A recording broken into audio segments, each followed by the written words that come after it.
college isn't always about picking one thing and sticking with it and knowing that this is what you want to do. It's also learning about what you don't want to do. Welcome back to the Homework Help Show Student Influencers podcast. Our guest today is Alexis, and we're going to dive in and get started with her today. So Alexis, thank you for being here with us today. Thank you for having me. We like to start off each interview with just a few get to know you kind of questions. So let's start off with, where do you live? I live in Atlanta, Georgia. Perfect. And where were you born? I was actually born and raised here. Oh, nice. What university or college did you go to? I know that you just finished your undergrad. I just graduated. Oh, I'm sorry. I just graduated from Kennesaw State University. And what was your major there? I studied exercise science and I minored in Spanish. Oh, cool. What are you doing right now? Right now, I am preparing for pharmacy school, so I'm taking my last prerequisites, and then I'm preparing to take the PCAT. Nice. That must be a little intimidating. A lot all at once. Yes, it is. It's a lot. What got you into that? I know that just from what I know about you so far, you kind of did a little bit of a pivot. So you started with the exercise science, and now you're going into pharmacy school? Yes. So what got you, have you always been interested in that?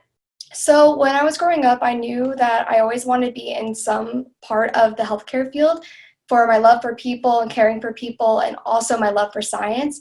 And I just didn't know what part I wanted to. But when I was applying for undergrad, I was really passionate about health and fitness. And at the time, I wanted to pursue being a registered dietitian. So the plan was to major in exercise science and then for grad school go into becoming a registered dietitian. And the program that I was looking into required that I took biochemistry. So in order to do that, I had to take organic chemistry. And that is when I found that I was not as interested in my current major as I thought I used to be. And I really loved the physiological aspect and I loved chemistry. So together, I figured pharmacy would probably be the best path for me. And you discovered that after you had already started, so you kind of discovered that midway through your program, the program you originally started? I actually didn't realize this until the semester before I graduated, because I wasn't starting to take those prerequisites for my grad program that I had in mind until maybe like a year and a half before I was preparing to graduate. Oh, so that must have been a big change. Like, did you have to do a lot of extra work to catch up on that, to get to the point where you were to put yourself on the correct path? So I realized that I had majority of the prerequisites that I needed. So I only have 6 remaining. So even though that I graduated, I'm able to still take these classes that I need left without having to reapply. And so when I get these 6 classes out of the way, then I should be on track. And it allows me to have this gap year. So I necessarily wasn't behind, but there's still a few more steps that I have left in front of me. But it doesn't seem like it's a whole, because I know sometimes when you kind of pivot your degree, sometimes it can be like you have to make a complete shift. And I know a lot of people who had to do that, and it kind of delayed them a lot. But it seems like you were able to keep all of that on track. So that's good. Yes, I think it doesn't really affect me too much, considering I was already a science major, so I had most of the classes that I needed anyway. So it's kind of the same direction. Yeah, not a lot of people who major in exercise science go into pharmacy, but it could easily be incorporated. Yeah, it seems like a lot of the similar strains of science and stuff like that. Yeah. Not that I'm familiar with science that much, but it sounds like it, I guess. Yeah. What advice would you give for students who are kind of looking to do the same thing, who kind of maybe started school and realized like halfway through that they maybe aren't in the right program or maybe they want to pivot, what advice would you give to those students? I would say that when you get to that point where you decide that maybe what you already planned wasn't exactly what you wanted to do, instead of seeing it as maybe I wasted my time, or instead of like feeling bad about that, take it as a learning experience, because college isn't always about picking one thing and sticking with it and knowing that this is what you want to do. It's also learning about what you don't want to do. Because when you think about it, we come into college, most of us are straight out of high school, 17 or 18. It's really hard to pick one thing and stick with it, because you may think you know what you want to do, but in reality, you don't have any idea unless you get that experience. Yeah, that's definitely a really good point because it's kind of drilled in. Like, I've heard a lot of people say when you're in high school, when you're 17 or 18, and you all of a sudden you have to make this decision for what you want to do for the rest of your life, and maybe not everyone really knows, but has that figured out at that point. Yeah. It's So, really scary, but it's definitely not something that not everyone else feels. yeah, definitely. Um, so what has that, I mean, I guess my next question was kind of what has that whole process kind of been like for you transitioning from undergrad to a grad program? So even though I can't fully relate to that transition because I haven't reached that program just Hmm. yet, but I don't imagine it being entirely different from that transition from high school to college, because you may do things now study wise that work for you now, but it may not work for you later, and I know that I'm going to have to accustom to those changes similarly as I did before, because you're in a new environment and you have different professors. So what may work for you now may not work for you in the future. Right. Are you going the grad school program that you're going to, like the pharmacy school program, is that at a different school than you're at now? Yes, so my current school that I just graduated from and I'm finishing my classes at, they don't offer a pharmacy program. So I actually want to go to a school that's a little bit farther from here, not too far, still staying in Georgia, but yeah, I'm not staying in the same school. Okay, yeah, because I wasn't sure if you had to maybe reapply to that or if you had to basically do that whole application process all over again to get into a new school. So I guess that's kind of the Yeah, second it, option. it is like starting over, which is scary, but if it's scary, then you're doing the right thing. Exactly, yeah. Um, on top of that, recently you graduated this past April. Yes.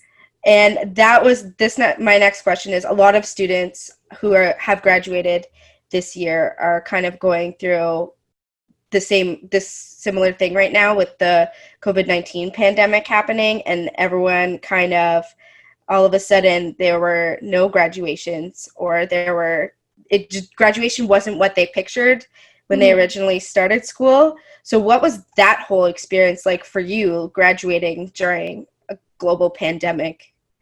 So staying motivated your last semester in general is really tough, but when you transition into remote learning halfway through the semester, right before spring break, it becomes even harder, especially because for me, I work best whenever I'm on campus, if I'm learning in class, rather than when I have to manage everything on my own and make sure that I'm on top of it, because there's more distractions when you're at home. So it definitely was a rough transition. And I was kind of anticipating that when the speculation came around for universities shutting down, my university shutting down for the semester, I kind of anticipated that I wouldn't get that graduation, Hmm. but I understood the decision. Right. Did you end up having like a virtual ceremony, or was it just kind of like here's your degree in the mail kind of thing? So we didn't get a virtual graduation, but they didn't cancel it altogether. So the plan was in March, since it was so early on, the plan was to move spring graduation to July for those summer graduates, but we're seeing now that that's probably not going to happen, Mhm. and they postpone it to December, so that way the spring and the summer and the fall graduates of 2020 are able to graduate at the same time. Now, whether or not that's going to happen, we don't know yet, but I Right. do appreciate their effort in trying to have that ceremony that we've all been waiting for since we started. Right. Because that was, I know that's like a lot of students were obviously when you've been working hard, when you've been working so hard for 4 years for something like that, it's other people who don't experience that might wonder why that's even a big deal. But as a student, when you've envisioned this graduation ceremony and that's your goal that you've been working towards and your dream that you've been envisioning for so long, and then all of a sudden circumstances that are way beyond anyone's control happen. It's can be very frustrating. It So I'm is. glad that they were. I'm glad they're actually trying to give you guys a ceremony. I wasn't sure what a lot of different schools were doing for that. I've seen a lot of schools just cancel it altogether and not have virtual graduations. I've been seeing that high schools, anyway, they've been doing like drive-by graduations. So it definitely makes me feel good that schools are going out of their way and accustoming to whatever they can to give that moment for the students. Right? Yeah, because not every school might have the resources to do that anyway. So Yeah. any school that can, it's nice to see that they're showing that they still care. Obviously, Yeah. they care, but Yeah, you know what exactly. I I know mean. what you mean. um, while you were in school, or even now, since you're still working on that, did you work part time? I did work part-time. And in the beginning, I try to work as much as I can whenever I wasn't in school. And I realized that it was a little hard for me to balance, but the job that I had, thankfully, was like super flexible and understanding about being a student. So yes, I did work. Is that something that I know that some people don't really have a choice when they have to work part-time or not, especially the students who go away to school like outside of their state or even their country. But is that something that you would recommend to students to get a part-time job while they're in school? I definitely would recommend somebody else to find that job if they feel comfortable and they're in that position where they're able to, because it definitely does build your work ethic while you're a student. So when you graduate, future employers are able to see that you have previous work experience no matter where it is. And probably that you are also able to juggle that part-time work while you're in school too. Yes, it shows that you're able to handle not just school responsibility but all responsibilities. So, actually, speaking of responsibilities, how did you balance all of your responsibilities while you were in school? Like, did you figure out some kind of like system that helped you manage all your time? So it was a matter of trial and error because in the beginning, it definitely is hard. You're transitioning and you have so much more responsibilities.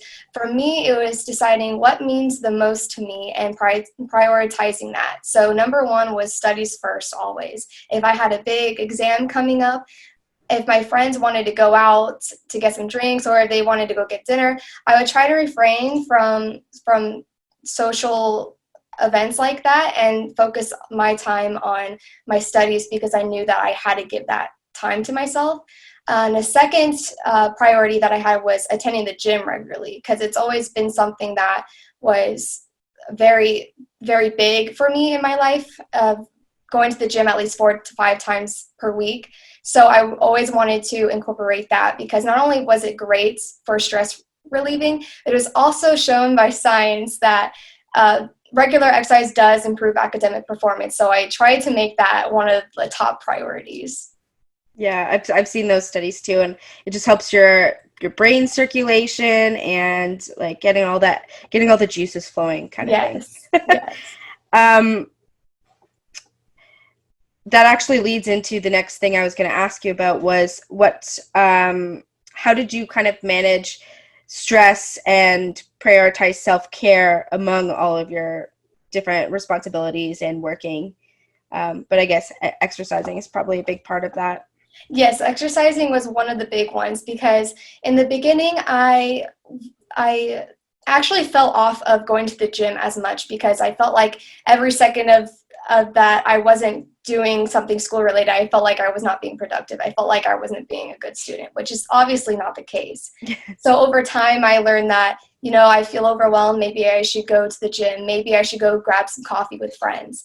It's taking that step back when you realize that at a certain point, if you're so stressed out, you're not going to retain as much. And you really do need to find whatever works for you to release all of that stress. Yeah, that's definitely something that I think is important for students to make sure they add to their regular routine. And self-care is something that looks completely different for everybody. Exactly. So it's nice to hear when people figure that out for themselves and kind of learn what works for them and Yes. how to fit that in.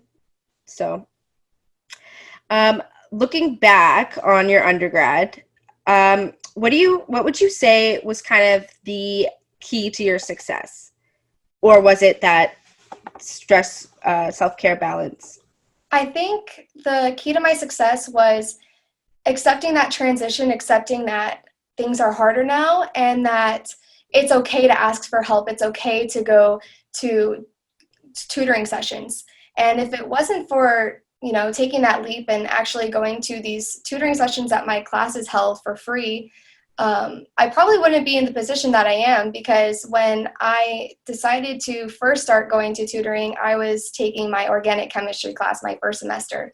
And the tutor that I had for that, he really made it so easy to understand. And that's when my love for organic chemistry really just came about. And I honestly don't know if, had I not gone to those sessions, if I'd even be in this position that I am right now. Right. That's definitely a good point that the way that you're taught something has a really big impact on the way you absorb it and the way you get interested. Because if you have a professor that you just cannot listen to or you just can't get into, it can make a huge difference. It does. It really depends on that professor and who's delivering that information. Yeah, I had a professor, one of my professors was like that when I was in university, and he just like was very dry and had this way of talking that it was just so hard to understand, and no one did well in that class because no one paid attention to him. Yes, I definitely had a So few yeah, professors like that at some yeah, point. it was definitely frustrating too, and it's like, why would they hire someone like that? I don't know. But yeah, so that definitely, and learning to it's nice that your school had free tutoring sessions or lessons available to you Yes. too. I don't know if a lot of schools do that or not.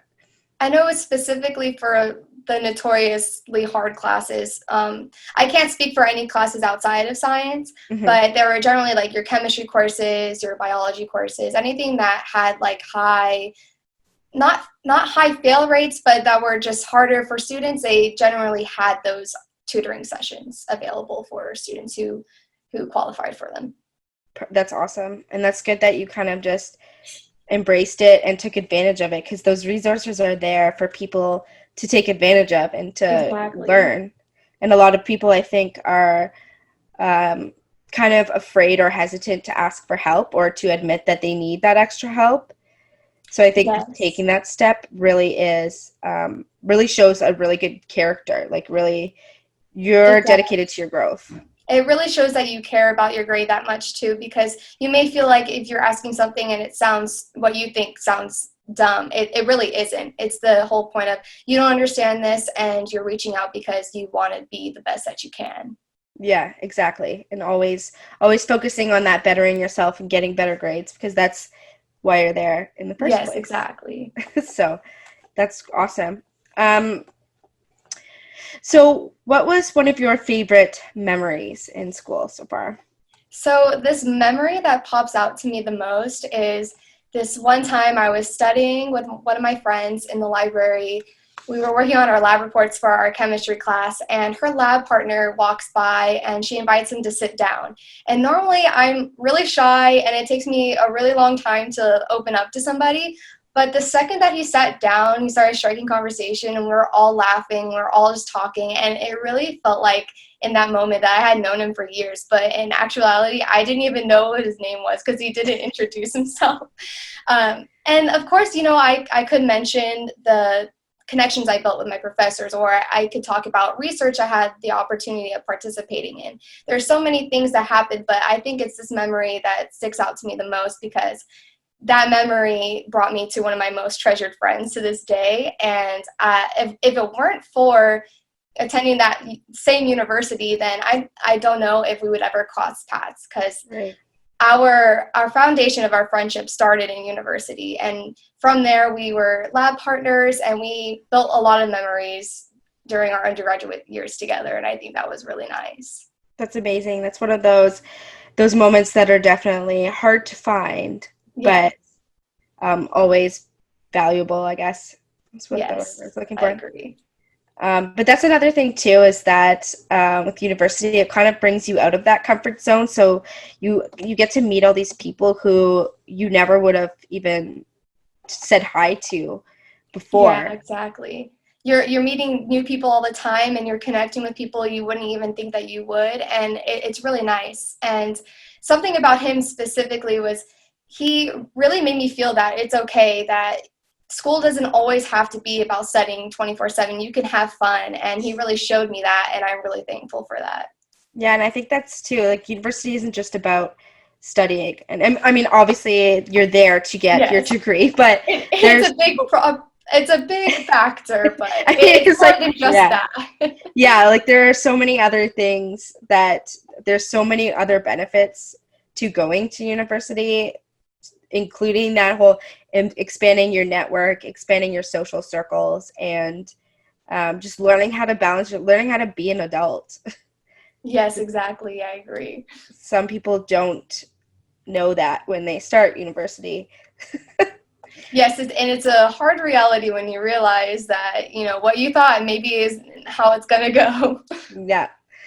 Speaking of learning how to be an adult, um, what are some of the struggles or challenges that you faced as a student, and how did you overcome them? So before I started college, I was a straight A and B student all the time, and I never made C's. And I always saw making C's, in my eyes, for me was like failing, even though it's not. So my freshman year, I had a lot of challenges I was faced with. I was finding it really difficult to transition, and I didn't make just one C. I made three, and I made them all at the same time. And really, for me to overcome it was I had to accept that this is what happened.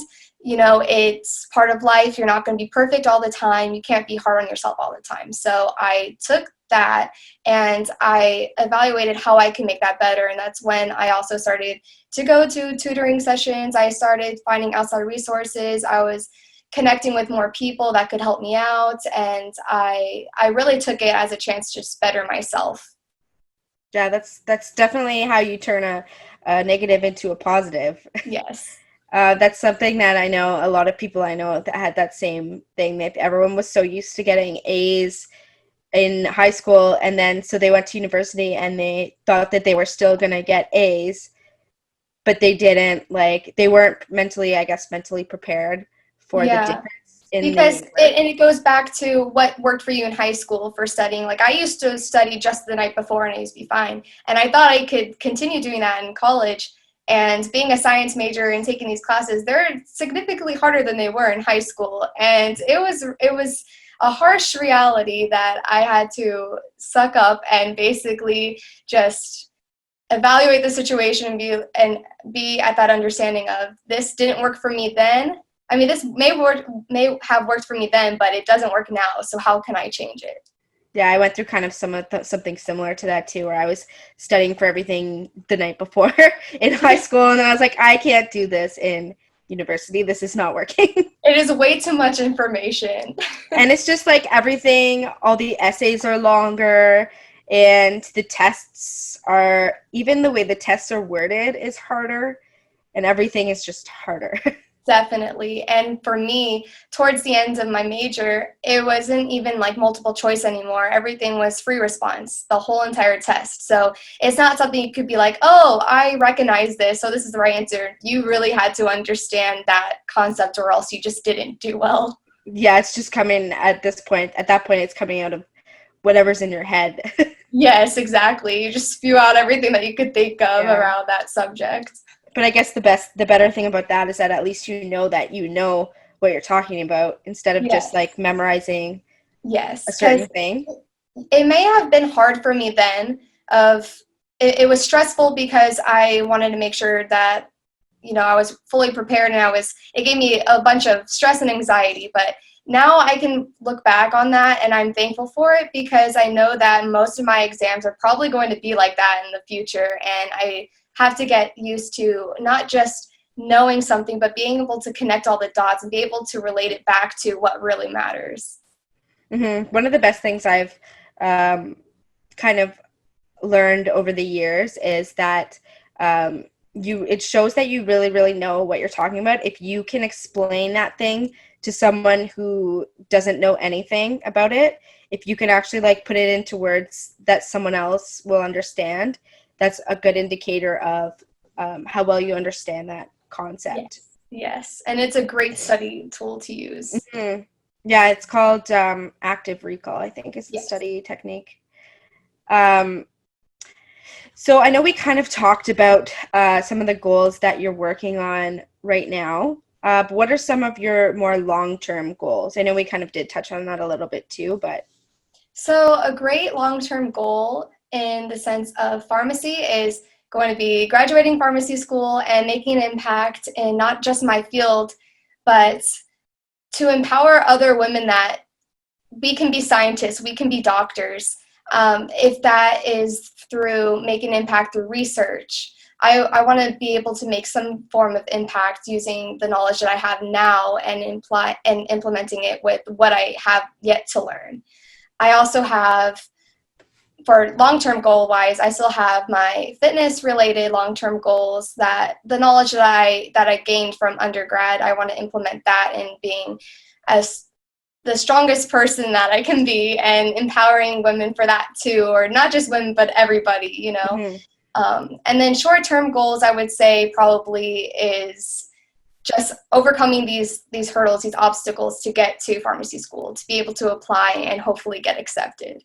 I know there's a lot of extra obstacles right now that Yes. we already talked about, but because you're doing all those classes online, right? Yes. Well, I'm taking two this over this summer, and they are online. But my university is saying that they plan to open to back to on-campus learning for the fall. So we'll see how that goes. So you would transition back, like those courses, you would normally take them in person, right? Yes, I would normally take them in person, and I anticipated taking the rest of my classes this year online, but I think they took new ways to implement the whole social distancing and being safe about everything, and so we are going to be taking that in Mm-hmm. person, which I am pretty thankful for, as long as there's safety and all that kind of stuff, because I'm going to be taking these labs, and I can't even Right. imagine taking those online. No, I kept thinking about that when everything first went online. I was like, how are people like one of my friends is in culinary school, and I was like, Oh, how you can't do that online. I don't know how you would do that. No. So I guess at that point I think you just take that semester off, I guess Yeah. that's what I would do anyway. I'm just gonna give this year a pass. Exactly. And we have all this time to, just reflect on other things with the Hmm. whole staying home and everything. So you're not really missing out on that. If you need to Right. take a break, definitely take that break. Yeah. And staying safe and healthy is the most important thing anyway right now. So everyone's just doing what they have to do. It is, yes. One of the questions that we always ask people is, because we get some really interesting answers from this question, is if you could go back and talk to your 15-year-old self, what would you say? I would tell myself that standardized test scores aren't everything. Because for me, when I was applying for my university, I got denied because I was 3 points away of my ACT score. And I know that it didn't define me, but it did hurt. So I think I Hmm. would tell myself to not give up, and if it's something that I really want, to fight for that. I would tell her that your grades and those scores, they don't define your intelligence. And it's okay if you don't know what you want. It's okay if you feel lost. It's okay to change your mind Hmm. if something that you said you want to do is no longer what you want to do. I think that's a really good point, is your grades, what you said about how your grades don't define your intelligence, because I know there's a lot of people, even like looking back on high school, a lot of people, they were so invested in those marks, and if they were like a straight A student and they got a B, and they were just so hard on themselves, and I think that can be really damaging.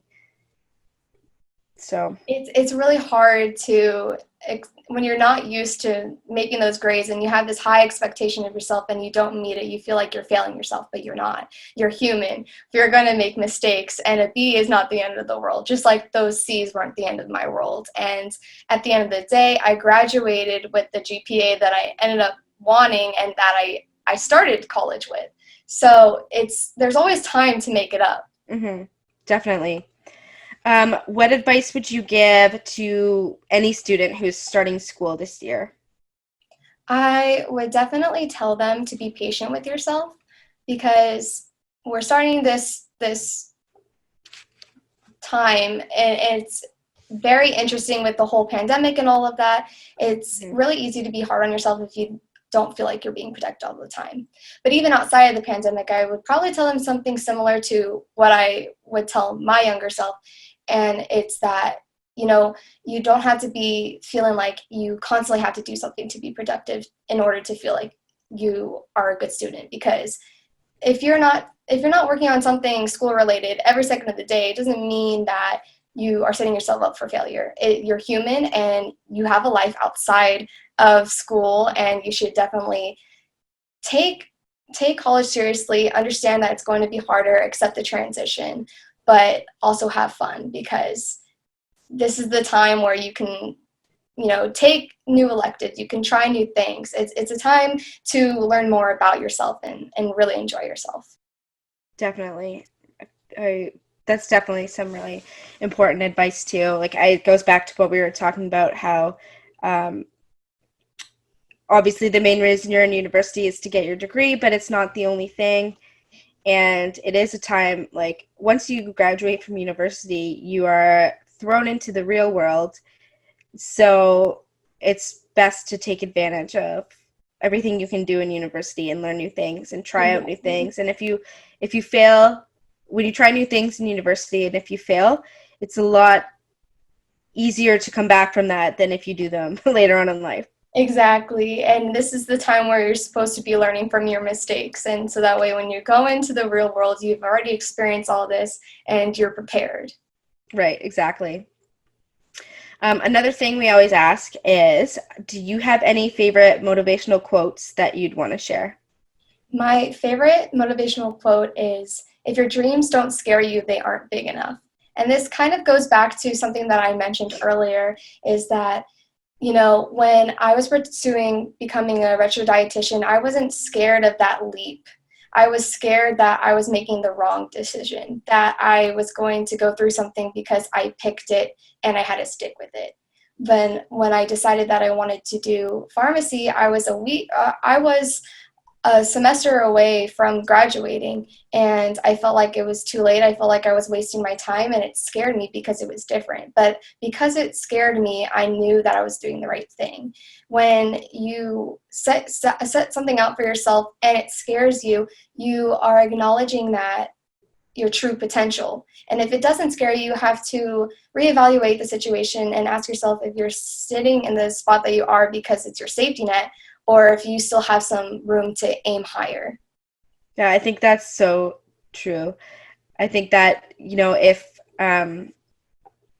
you're not intimidated by something, and then you're obviously comfortable and you know that you're going to do well at it because you're probably already good at it. Yeah. And it's those things that are really a little riskier, I guess, is what I would say. That Yes. really, really test your knowledge and really help you learn more. I think you can learn more from things that are more challenging.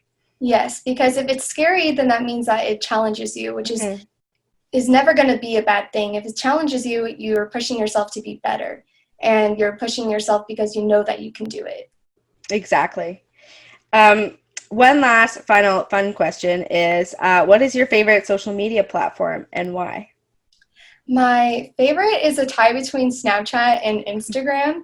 And that's because Snapchat is easier for me to connect with my friends Mm-hmm. because I'm really bad with texting back. And then I really love Instagram because Instagram is so diverse with the amount of people that you can meet. There's so many people doing their own thing. And Instagram is actually what brought us to this interview here today. Mm-hmm. You're Definitely. connecting with so many people, and I just think it's a really beautiful thing.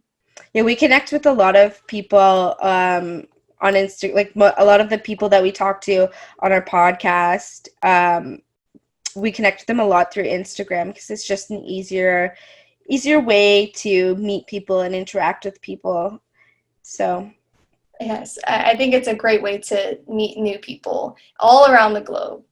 yeah, I was talking to someone a couple weeks ago, and they were telling me that they had met over Instagram. They'd made these friends across the world, and then they were like became really close friends in completely different countries because they met on Instagram. And I Yeah, was like, that's I just think crazy. that's so amazing. That's so exciting because you never know who you're going to meet. You never know who you're going to come across. Yeah, I thought that was so fascinating. So yeah, that's really awesome. So on that note, just before we say goodbye here, do you have any final insights that you want to share for our listeners? So there was this one thing that I heard from someone very special to me that I wanted to share because I think Sure. it goes well with what we've been talking about. Mm-hmm. So he was talking about the relationship between feeling overwhelmed and that with growing responsibility. And instead of seeing that as a bad thing, see it as a good thing. Because, we take on challenges and we know that it gives us stress, it gives us anxiety, possibly even self-doubt, but we continue to take on new challenges, more challenges. And the reason why we do that is because if we were just to feel whelmed, then we would be stationary. We really wouldn't be going anywhere. And if we were feeling underwhelmed, we wouldn't be maximizing our true potential. So feeling overwhelmed means that we are growing. And growing can be uncomfortable, Mm-hmm. and growing is a privilege. So we shouldn't see it as a bad thing. We should see it as being our best selves and taking that step to, really challenge ourselves and really add on those responsibilities so that way we can be in a position where we are maximizing our full potential. Yeah, that's a really good point too. And even too when you're super overwhelmed or something, when you come out of that, when you like say you have all this stress piled on and all your responsibilities are building up, but when you tackle all of those responsibilities and you come out from being overwhelmed, that feeling is amazing. That feeling of accomplishment and like I guess productivity Yes. is so it's very what's the word I'm looking very constructive, I guess. Yes, it's very satisfying to overcome everything that was once overwhelming to you and you overcame it and you succeeded and you look back and you remember that time and you're thankful for it because it brought you where you are, and you continue to take it on because you just want to keep on building and trying to be better than you were before. Right, exactly. I think that's such a great note to leave off on too. Yes. Some words of inspiration. Well, thank you so much for joining us and taking time out of your day to talk to me Oh, today. thank you for inviting me. It was a pleasure speaking with you. We learned a lot from you, and we will definitely keep in touch with you and see where Definitely. you're at in the future. Thank you so much. Thank you. Bye. Bye.